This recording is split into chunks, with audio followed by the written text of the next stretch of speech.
Anda adalah orang yang banyak makan. Kadangkala Anda terlalu banyak makan, sehingga menyebabkan pencernaan Anda tidak sehat. Kondisi Anda juga menjadi lemah, ngantuk, dan malas, dan gampang tidur. Kadangkala Anda tidur di saat Anda harusnya bangun di tengah malam untuk beribadah. Ini yang menarik bagiku dari diri Anda. Assalamualaikum warahmatullahi wabarakatuh. Jumpa lagi di channel Story Insight, di mana kita percaya di setiap cerita pasti selalu ada keajaiban. Sebelum masuk ke ceritanya, jangan lupa dukung terus channel ini ya, dengan cara subscribe, like, dan komen, supaya channel ini dapat terus berkembang dan bisa membagikan keajaiban cerita lainnya. Kali ini kita akan membawakan suatu kisah yang mungkin bisa dibilang sangat menarik. Kisah ini adalah tentang kisah Nabi Yahya alaihissalam yang berdialog dengan iblis, dan iblis menerangkan wujud aslinya secara detail dan terperinci. Bagaimana kisahnya? Simak terus videonya sampai habis. Nabi Yahya alaihissalam merupakan salah satu nabi yang wajib diketahui oleh umat muslim. Nabi Yahya alaihissalam merupakan putra dari Nabi Zakaria alaihissalam. Lewat penantian panjang Nabi Zakaria, akhirnya lahirlah Nabi Yahya alaihissalam. Bahkan sejak lahir, Nabi Yahya sudah diberikan mukjizat.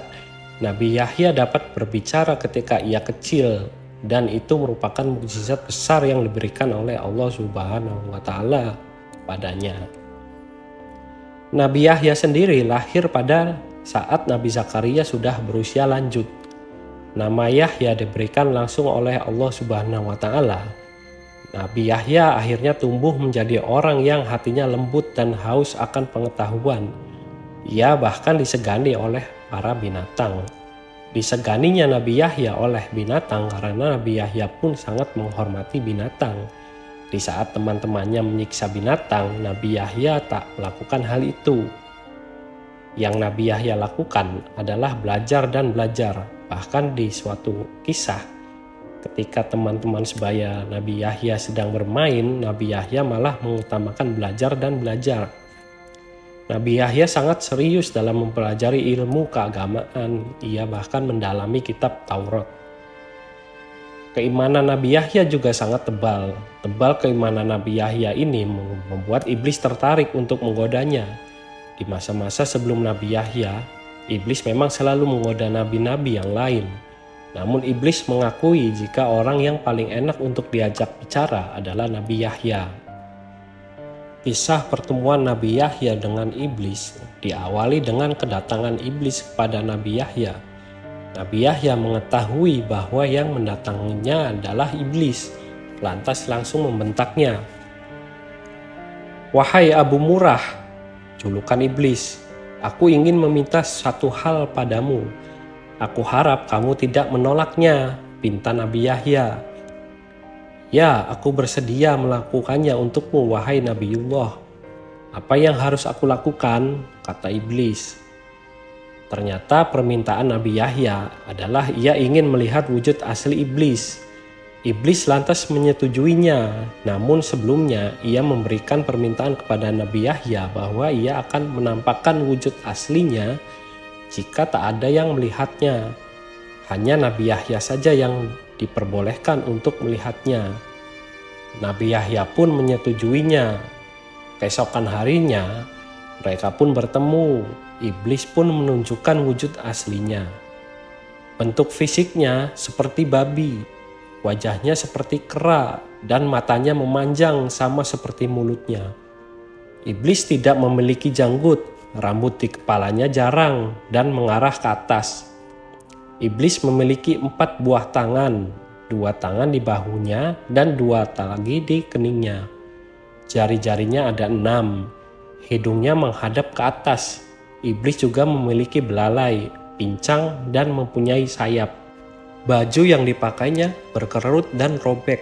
Di atasnya ada berhala orang Majusi. Beberapa cangkir kecil menggantung di ikat pinggangnya. Lalu di sekitar bajunya ada jenis minuman dengan warna yang beraneka ragam, seperti putih, hitam, merah, kuning, dan hijau.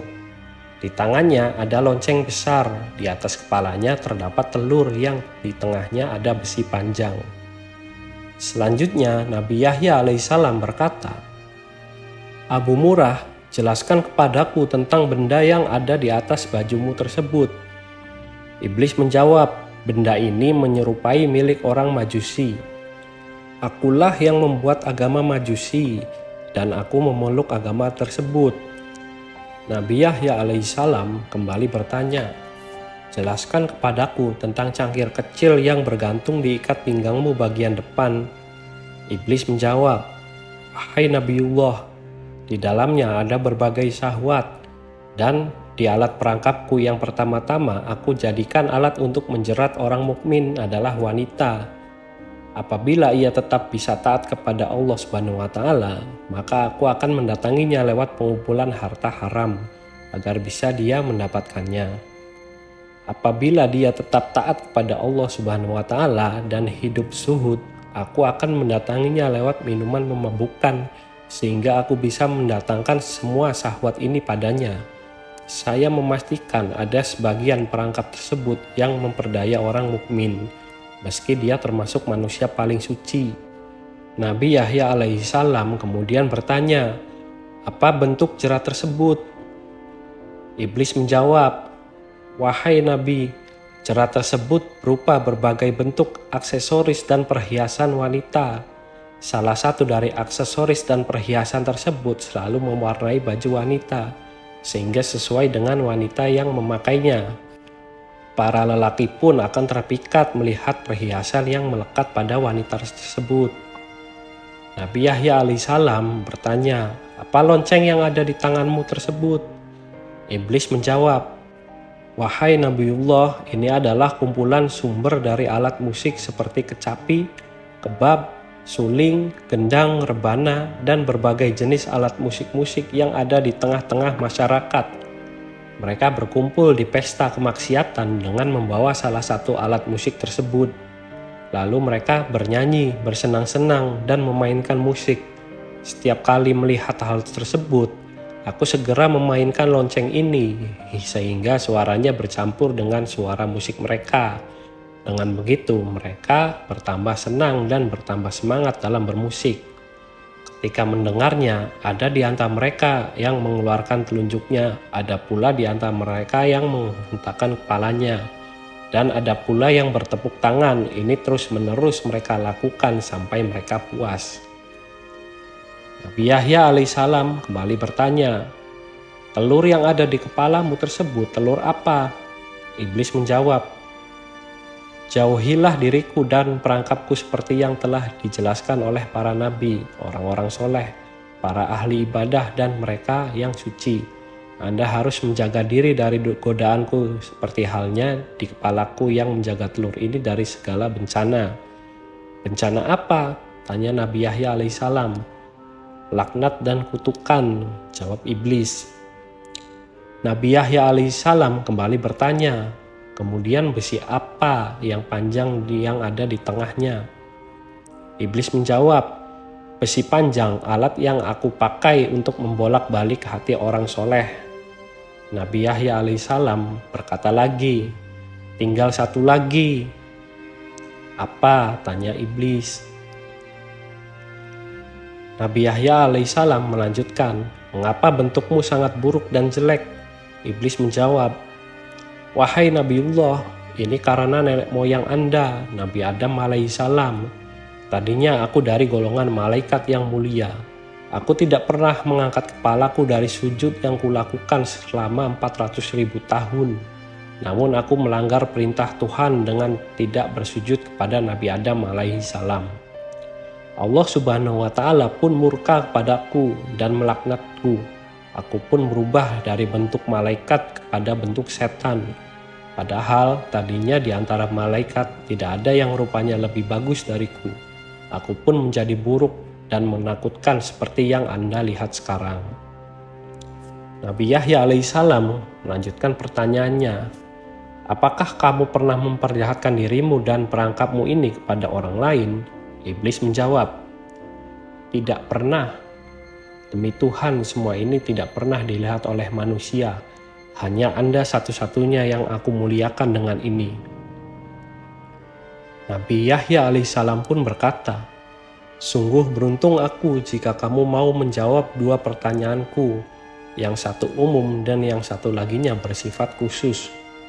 Iblis berkata, tanyakanlah wahai Nabiullah.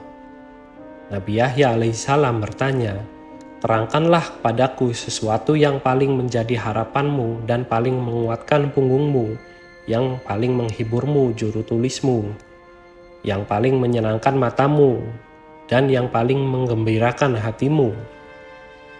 Iblis pun menjawab, wahai Nabiullah, aku khawatir Anda menceritakan hal ini kepada orang lain, sehingga mereka akan menjaga diri dari hal tersebut. Dengan begitu, semua tipu muslihatku akan gagal.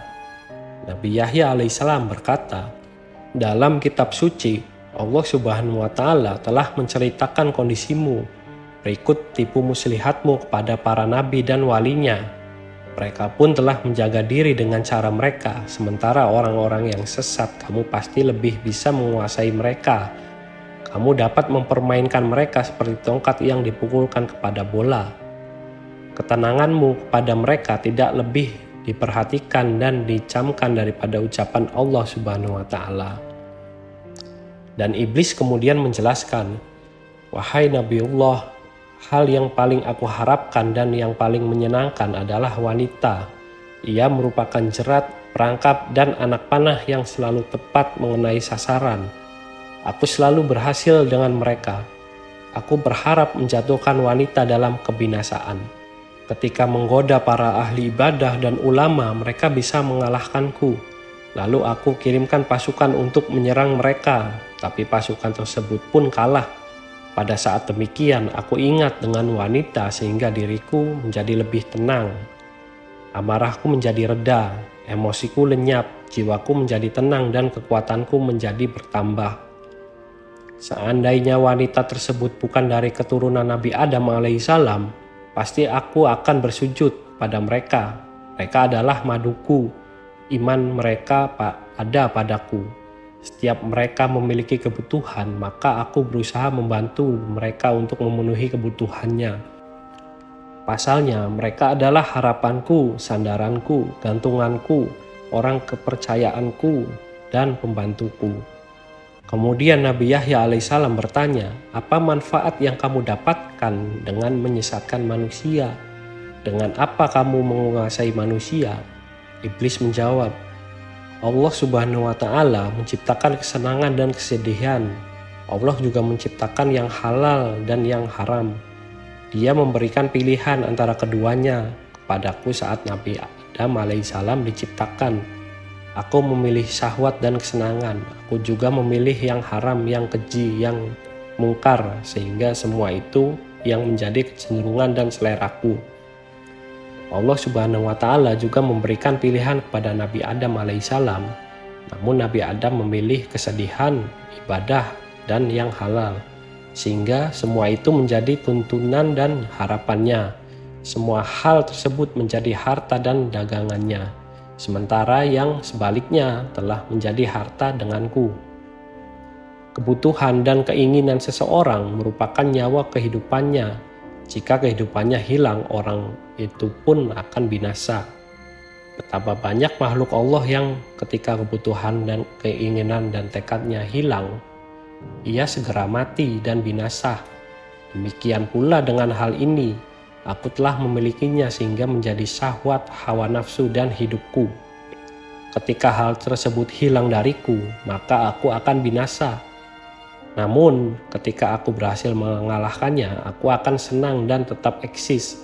Seandainya syahwat, hawa nafsu, dan hidupku ada pada orang lain, berarti ia telah mengambilnya dariku. Aku pasti akan berusaha sekuat tenaga untuk mengalahkannya agar ia tetap menjadi penopang hidupku. Dalam hal ini, manusia telah merampas hidupku yang berupa syahwat dan hawa nafsu. yang menyimpannya dan menyembunyikannya. Ia telah bersiap-siap memerangiku. Oleh karenanya tidak ada jalan lain bagi si pemilik asli untuk mendapatkan haknya kecuali dengan berperang dan mengalahkan manusia yang zalim tersebut. Dan itulah kondisiku. Dan demikianlah aku senang ketika aku bisa mengalahkannya. Nabi Yahya alaihissalam kembali bertanya, apa bentuk kezoliman manusia sehingga kamu mengatakan zolim? Iblis menjawab, bentuk kezolimannya adalah dia merampas hak nafsuku dan menyimpannya di tempat miliknya. Kalaulah bukan karena kezolimannya tersebut, aku tidak akan berusaha memeranginya dan mengambil barang halal darinya. Sebagaimana ia telah mengambil hawa nafsu dan barang haram milikku. Nabi Yahya alaihissalam bertanya lagi, bukankah tidak masuk akal kalau kamu ingin mengambil kembali hawa nafsumu? Padahal kamu gembira kalau dia mempergunakannya. Iblis menjawab, kalau ia mempergunakan hawa nafsuku, aku tidak bersedih tetapi gembira karena berarti ia telah memenuhi kebutuhanku. Aku malah bersedih kalau ia tidak mempergunakannya. Aku tidak meminta kebutuhanku tersebut karena ia telah mengambilnya dariku. Aku juga tidak berharap ia mengembalikannya sebab hal itu telah melekat padanya. Namun aku ingin dia mempergunakannya. Ketika ia mempergunakannya, maka itu berarti ia telah memberikan kepadaku apa yang menjadi keinginanku, pilihan dan hidupku. Dia adalah bagian dariku. Jika dia mempergunakan harapanku, maka itu berarti dia telah membuatku hidup dan bahagia. Pasalnya dia mempergunakan semua maunya, akan tetapi kalau dia tidak mempergunakannya, maka itu berarti hawa nafsu tersebut tersimpan seperti tahanan. Jika dia berada dalam keadaan terkekang atau terikat padahal dia adalah nyawa kehidupanku, sehingga seolah-olah aku dipenjara dan terikat, maka aku menjadi sedih. Dengan begitu dia menggantikan kehidupanku dengan kematian. Oleh karena itu aku berusaha dengan berbagai cara dan mendatanginya dengan segala tipu dayaku. Aku kerahkan segala perangkat dan sarana. Aku keluarkan semua hiburan berikut alat-alatnya. Lalu aku pukul, aku gerakan dan kulambaikan dengan dia melihatnya. Dengan cara itu dia mulai bermusik dengan semangat. Dia juga mempergunakan hawa nafsunya yang ada padanya yang merupakan nyawa dan syahwatku. Aku pun menjadi hidup dan bahagia sampai dia menemukan jalan untuk bergerak dan terlepas dari pohon tersebut. Dan inilah yang belum aku sebutkan untuk siapapun juga. Seandainya aku tidak melihat kelebihan dan kemuliaan yang Anda miliki, aku tidak akan menerangkan semua ini kepada Anda. Nabi Yahya alaihissalam kemudian berkata, tinggal satu pertanyaan yang bersifat khusus dan bersifat pribadi yang ingin aku tanyakan kepadamu. Iblis menjawab, ya tanyakanlah. Nabi Yahya alaihissalam melanjutkan pertanyaannya, apakah kamu menemukan peluang untuk menggoda diriku dalam pandangan, ucapan, lisan, atau etika kolbu? Iblis menjawab, secara umum memang tidak ada, hanya saja ada satu hal dari Anda yang menarik bagiku. Meski begitu, itu sudah cukup bagiku. Ada satu pintu utama yang bisa aku manfaatkan untuk menggoda diri Anda. Ketika mendengar perkataan iblis tersebut, wajah Nabi Yahya alaihissalam menjadi suram. Ia bingung, hatinya sedih, jiwanya terperanjat dan kaget. Nabi Yahya alaihissalam berkata, apakah itu wahai iblis? Anda adalah orang yang banyak makan. Kadangkala Anda terlalu banyak makan, sehingga menyebabkan pencernaan Anda tidak sehat. Kondisi Anda juga menjadi lemah, ngantuk dan malas, dan gampang tidur. Kadangkala Anda tidur di saat Anda harusnya bangun di tengah malam untuk beribadah. Ini yang menarik bagiku dari diri Anda. Nabi Yahya alaihissalam berkata, dengan kondisi tersebut kamu mendapatkan kesempatan untuk menggodaku. Iblis menjawab, iya wahai Nabi. Nabi Yahya alaihissalam berkata, apa yang membuatmu gembira dengan itu? Aku akan menggiring Anda pada sesuatu yang dibenci oleh Allah Subhanahu wa Ta'ala, yang tentu saja menjadi sesuatu yang aku sukai. Sebaliknya, sesuatu yang disukai Allah Subhanahu wa Ta'ala adalah sesuatu yang aku benci. Ketika manusia membeli sesuatu yang aku benci, aku tidak berdaya atasnya sehingga aku berusaha tenaga untuk menipunya sampai dia memilih apa yang aku sukai. Semua itu aku lakukan karena hidupku bergantung pada apa yang aku sukai dan disukai oleh manusia.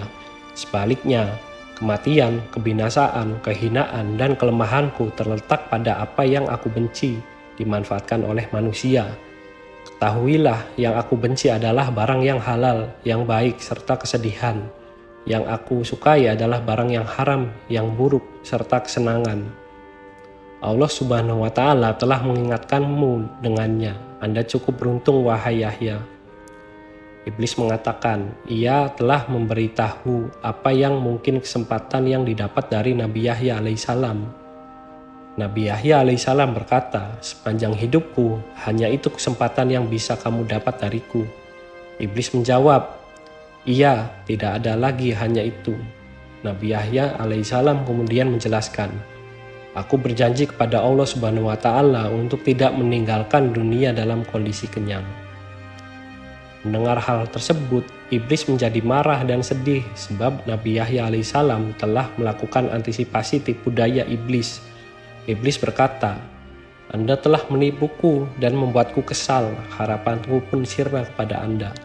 Iblis pun meninggalkan Nabi Yahya alaihissalam dengan sangat murka. Nabi Yahya pun terdiam. Ia semakin yakin akan kebesaran Allah Subhanahu wa Ta'ala yang sangatlah besar. Tak ada yang tak mungkin di dunia ini. Semua hal di dunia ini akan menjadi mungkin jika Allah Subhanahu wa Ta'ala. Nah, sahabat, itulah kisah Nabi Yahya alaihissalam yang berdialog dengan iblis. Lewat kisah Nabi Yahya ini, semoga kita dapat mengambil pembelajaran berharga. Semoga kita semakin sadar bahwa Allah Subhanahu wa Ta'ala merupakan zat yang maha besar. Seluruh hal di dunia ini dapat berjalan atas kehendak Allah Subhanahu wa Ta'ala. Masya Allah. Amin ya rabbal alamin.